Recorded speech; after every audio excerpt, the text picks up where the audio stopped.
ট্রেন্ডিংয়ে 1 নম্বরে উঠে এলো শাকিব মিমির দুষ্টু কোকিল।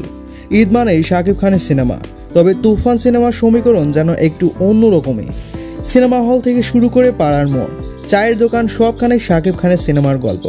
আর গানের কথা তো বলার অপেক্ষায় রাখে না, ধামাকা সৃষ্টি করেছে দুষ্টু কোকিল। তাই তো বাংলাদেশে ইউটিউব ট্রেন্ডিংয়ে শীর্ষে উঠে এলো এই গানটি। দুষ্টু কোকিল ডাকে রে মনে বাঁশি বাজে রে। তুফানের দুষ্টু কোকিল গানটি মুক্তি পেয়েছে বৃহস্পতিবার 20 জুন।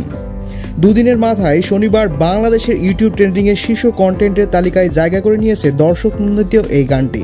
দুষ্টু কোকিল গানটির বর্তমান ভিউজের সংখ্যা প্রায় 10 মিলিয়ন, আর কমেন্টসের সংখ্যা 11,000-এরও বেশি, যা বাংলাদেশের সিনেমা ইন্ডাস্ট্রির একটি রেকর্ড।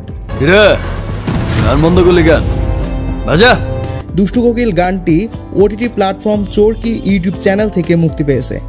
সিনেমা হলগুলোতে দুষ্টু কোকিলের ডাক পড়লেই দর্শকের শীষ বাজানোর শব্দে সিনেমা হল কেঁপে উঠছে।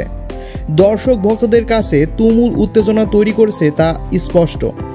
গানটি আকাশ সেনের সুর, কথা ও সঙ্গীতের কণ্ঠ দিয়েছেন সঙ্গীতশিল্পী কণা। 17 জুন রায়ান রাফি পরিচালিত শাকিব খান অভিনীত তুফান সিনেমাটি সারা দেশে মুক্তি পায়।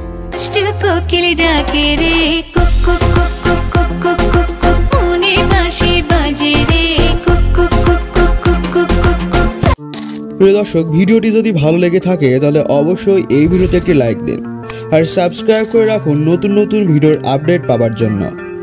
আর চ্যানেলটি ভিজিট করে দেখে নিন পুরাতন সব ভিডিওগুলো।